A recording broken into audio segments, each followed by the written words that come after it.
On the day that Hans von Ohain died, him and his neighbor Eric Rossiter decided to go play golf, as they frequently did together. They were neighbors and really close friends.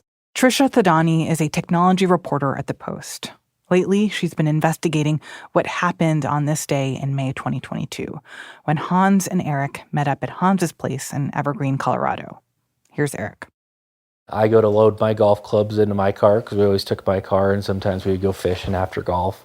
And he goes, well, you want to take the Tesla? Hans had, over the last couple of months, he had gotten this new feature on his car, on his Tesla, called full self-driving, and he was excited to show it off to Eric.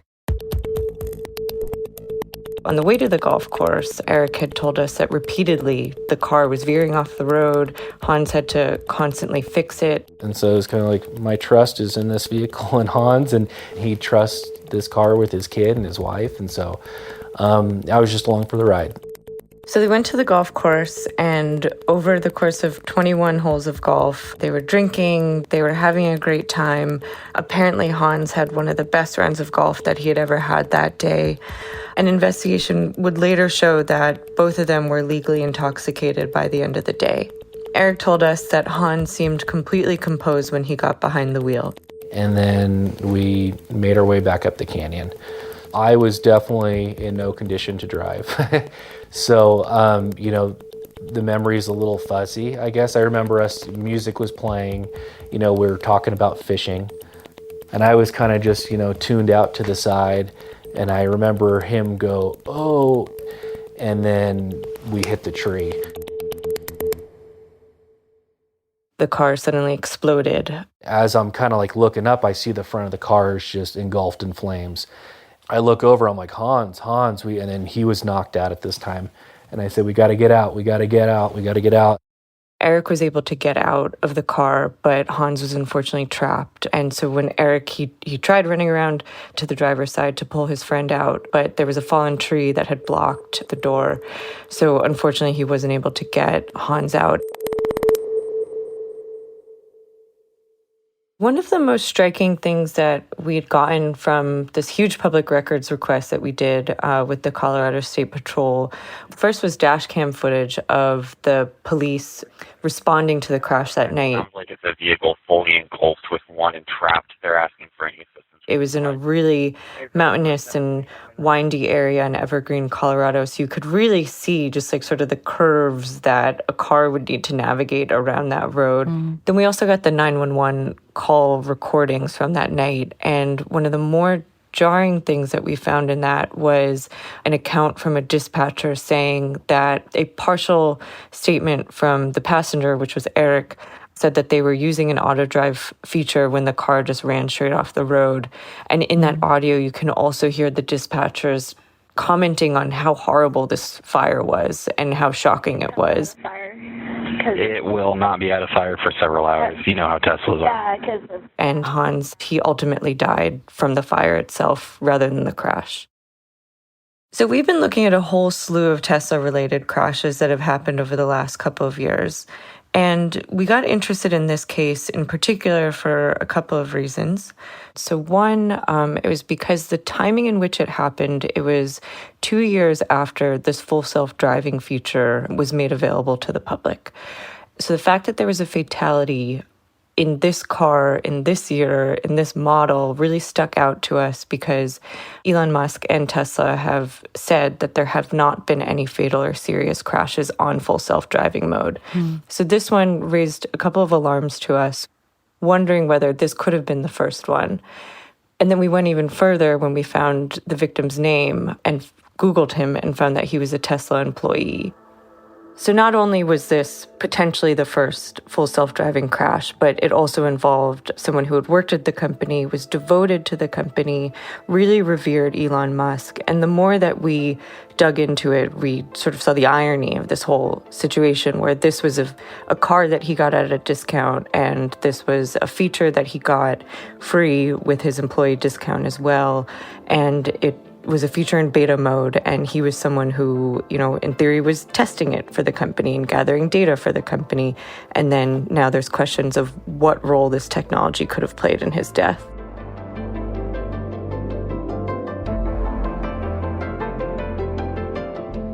From the newsroom of The Washington Post, this is Post Reports. I'm Martine Powers. It's Wednesday, February 21st. Today, as automakers race toward a driverless future, I talk with Trisha about the questions that this car crash raises about new self-driving technology on the road now.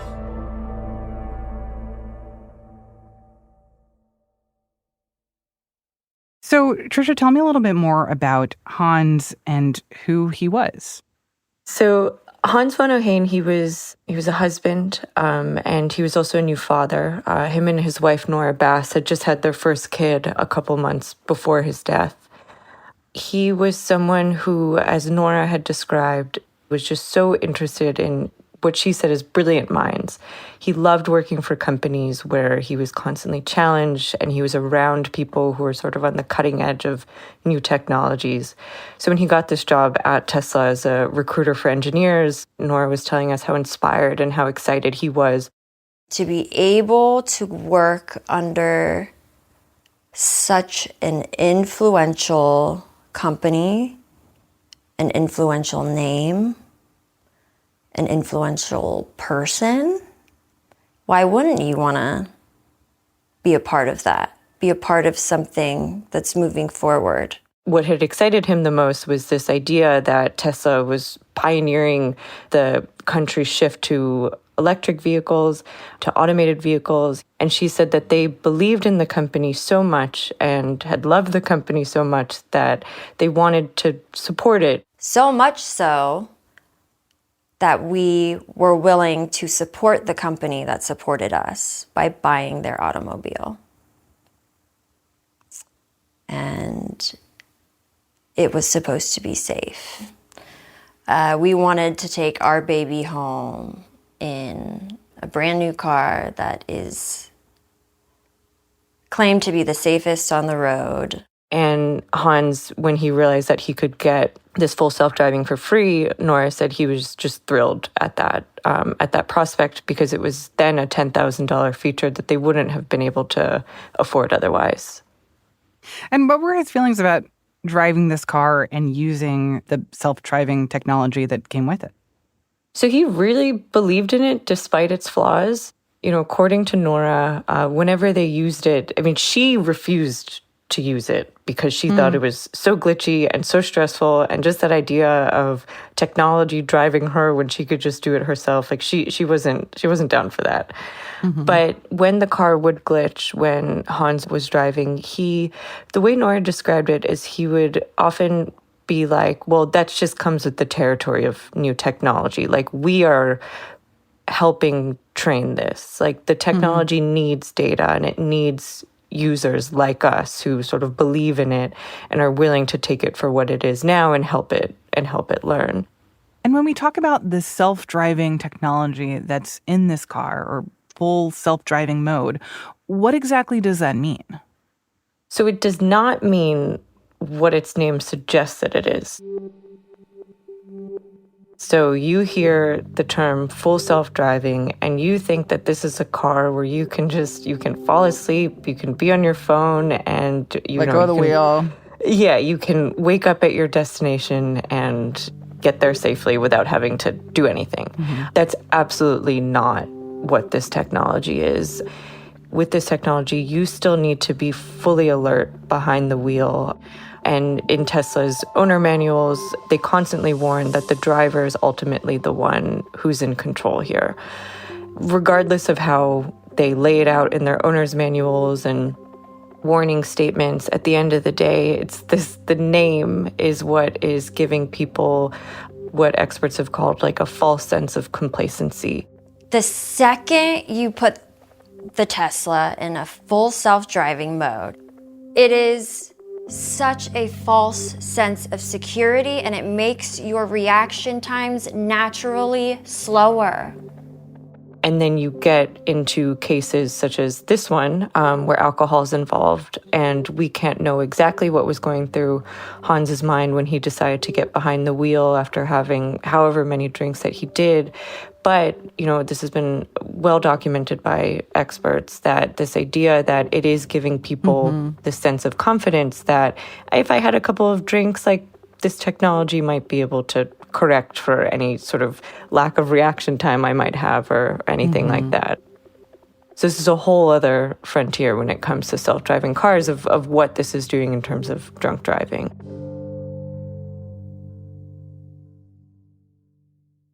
So it seems like the question that's at the heart of this story is whether and to what extent did this technology play a role in the crash that happened and killed Van O'Hain. So talk to me about the efforts that were made to piece together the circumstances of this crash and how authorities tried to figure out what actually took place. So we were really running up into a lot of barriers in this entire case. So we initially found this case on a federal database of so-called advanced driver assistance system related crashes. So that means manufacturers like Tesla, when there's a crash where this kind of technology is suspected to be involved within 30 seconds of the crash, they have to report it to federal authorities. We learned that Tesla had reported this to authorities after receiving a complaint from an unspecified source about the technology potentially playing a role. So initially, by virtue of this being on the database, we had a suspicion that there was potentially some kind of system on, but still we didn't know exactly which one was on because federal authorities allow Tesla to redact that kind of specific information. And on top of it, the company said that they didn't have any data from this crash because of the fire and because of the remote location where it occurred. So then we had to work backwards from there. We have accounts from Nora of how frequently he used this full self-driving software, which was backed up from a purchase order agreement that we had seen, that he had received it from Tesla, that proved it was on his car. So that was step one for us. Step two was then also trying to figure out, was it engaged at this time of the crash? Now, the issue is that the only person who could definitively tell us whether it was actually on was Tesla. And what did they say when you asked them? So, well, they never respond to us. They don't engage with reporters. They don't have a PR department. But, we still, every time we write a story, including this one, we tried to go to them for comment. So over the course of 2 weeks, we had sent them a really detailed list of questions, and we sent them follow-ups and deadlines asking them to respond. And we heard nothing from them. And on our stories, it has now been a pattern that we don't hear from them before the story publishes, despite going to them for comment. But what they will do is respond publicly on X afterwards. So the day after the story published, Elon Musk tweeted in reply to a blog post that had aggregated our story and said that the car didn't have the full self-driving technology downloaded onto it. So basically, there's two tiers here. So one, that we have definitive proof of that his car had the capability for full self-driving, which means it was equipped with the appropriate sensors and the hardware that it needed. But there's also a secondary piece where when someone has that capability, they need to physically download the software. And what Musk is saying is that they don't have proof that Hans took that second step.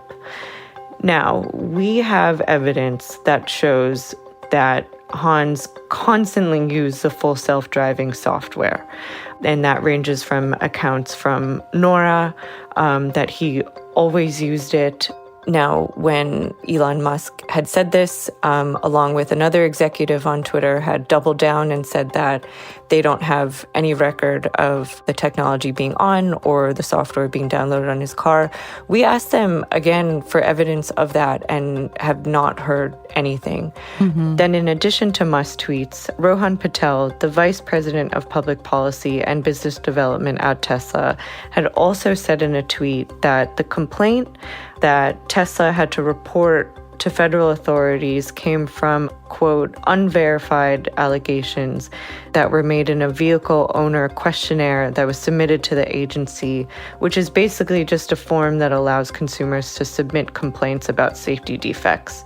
Again, we asked for more details on where that complaint came from, who would have filled out that vehicle owner questionnaire, and we have not heard anything back from Tesla.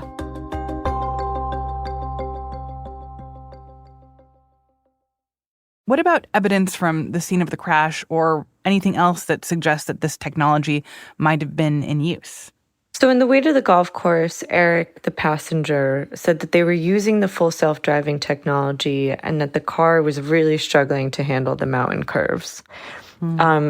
Our secondary source on this was we talked to Colorado State Patrol, who were also investigating whether or not this technology played a role beyond the drunken driving that was also, known to be involved in this case. They ultimately said that the dynamics of the crash do match up with what it would be if some kind of assisted driverless feature was on, among other pieces of evidence, but those were our main ones.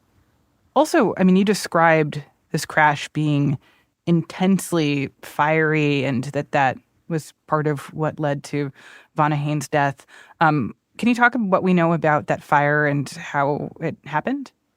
So something that was really shocking that we learned in this case was that Colorado State Police had concluded that Vanaheim actually would have survived the impact of the crash alone, but ultimately it was the fire and the smoke inhalation that had horrifically killed him.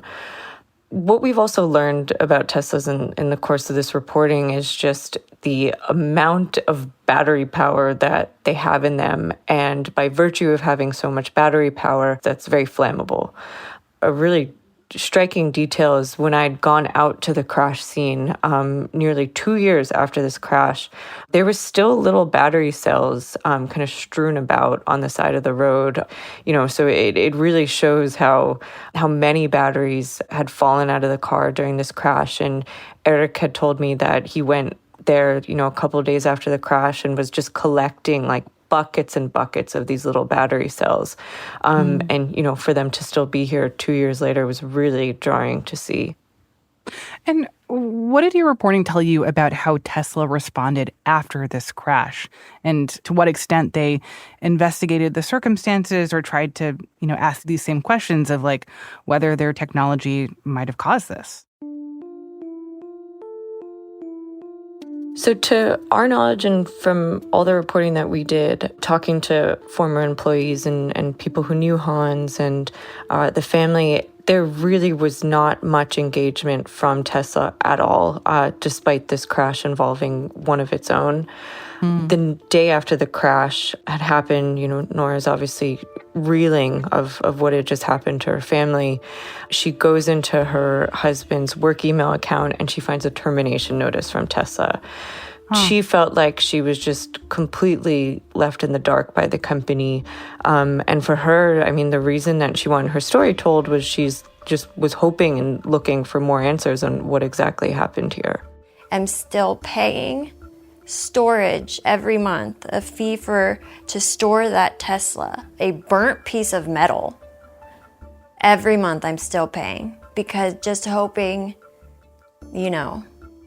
a lawyer will come along, an expert will come along and look at that burnt piece of metal and try to find something.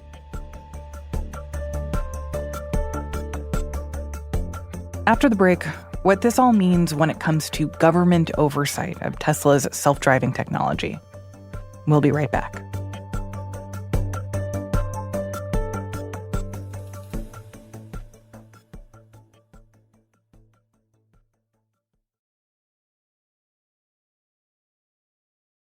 I'm also curious if there are other incidents when things like this have happened to Tesla cars that have the same technology. So it's important to make the distinction between Tesla's two main pieces of driver assistance software. So there's full self-driving, which we've been talking about, which allows a car to operate on so-called surface streets. It can respond to traffic lights and stop signs and can be in dense urban areas. And then they have a less sophisticated version called autopilot, which is only meant for highways. And it's basically just fancy cruise control.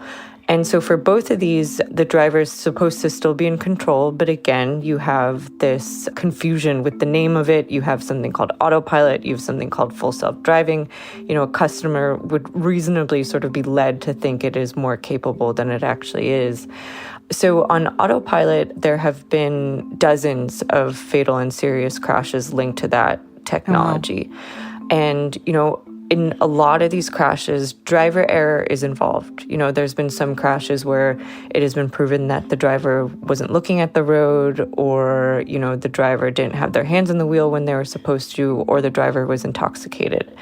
And now there have also been a slew of lawsuits that have been brought against the company when it comes to these autopilot crashes, sort of challenging Tesla's constant defense that, the driver is the one who's legally supposed to be in control, and we say it in our user manuals and our warning statements. Yeah, to what extent is the government actually looking at this, and what do you know about either how much they've actually investigated this and what they can or will be doing to Tesla to try to get them to take this more seriously? So when it comes to the rules and regulations that govern autonomous vehicles and vehicles with driver assistance technology, right now the regulatory framework is quite thin. So right now, one of the strongest powers that the federal government has is to collect data. But again, those are voluntary data requirements, and they're self-reported. And then on top of it, it's allowed to be heavily redacted. So, when it comes to the federal government, they have opened up many investigations into Tesla. They can use their recall power, but everything that we've seen so far, for the most part, has been reactive. So a lot of the criticism that comes in terms of federal framework for this technology is that there isn't strong enough proactive legislation or regulation that is sort of keeping the public safe from this technology. It feels like, after hearing this account of this one crash, that this is the part of the interview where I'm supposed to be like, well, maybe we should all be scared of Tesla cars running around with what people are describing as faulty self-driving technology. At the same time, every time I am a passenger in a car driving down a highway, I look around at the cars around me and see what people are doing in them. And I would say the majority of the time I see people texting while they are speeding 75 miles an hour down a highway. And that doesn't fill me with a sense of confidence in human drivers either. And I think that there is a lot of hope that this technology could ultimately save lives and change a situation in this country where, basically it's an accepted fact that we all know somebody who died in a car crash, in a car that was, driven by a human. So I guess, how are we supposed to understand this story in the context of this mission to ultimately make roads safer? How do we balance these nightmare stories about self-driving technology that could be potentially putting people at risk with the significant risk that already exists on the roads in this country? Yeah, and that's the crux of the debate here, right? Where, as you said, there is so much promise in this technology, and what you do hear from Elon Musk and also other heads of companies for autonomous vehicles that their technology doesn't drive drunk, it doesn't get distracted, and we've gotten a lot of criticism for singling out crashes like this one, and why aren't we reporting on the hundreds of other fatal and serious crashes that had happened that day? I think the reason why we still feel a big drive to focus on this is, at the end of the day, these are profit-driven companies, and these are companies who, they have shareholders, they have investors, and, they're going to move as aggressively as they can. And the worry here is that some of it will come at the expense of the public good. And, with a Tesla operating on full self-driving, which is still in beta mode, while the driver's consenting to the risk associated with that technology. What about you and I, who's around that driver? And that when these things do happen, you want to get a sense that the people who are responsible for this technology are taking it seriously. And it sounds like at least the people who were involved in this crash, or the family members of Von O'Hain, that they are not convinced that Tesla has looked at this closely. Exactly. And that's been in the lawsuits that have been taken against Tesla when it comes to the autopilot technology, sort of challenging this idea that the driver is ultimately the one who's supposed to be in control, you hear that sentiment as well, where, where's the company? They sold us this technology that is told to be better than a human driver, and now suddenly there's driver error combined with potential technological error, and where's the company's responsibility in that?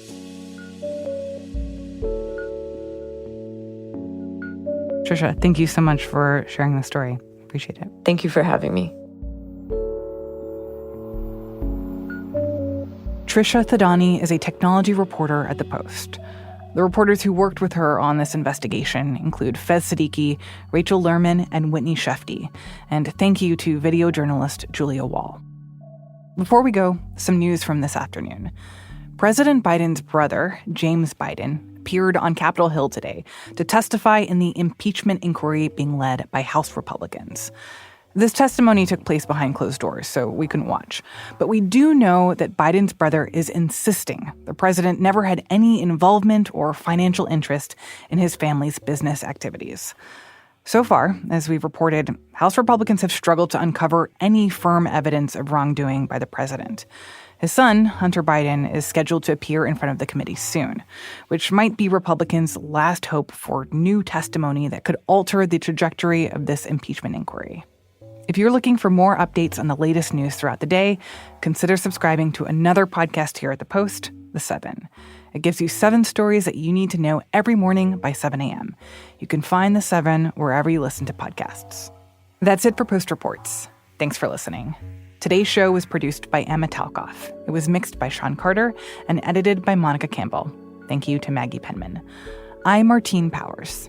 We'll be back tomorrow with more stories from The Washington Post.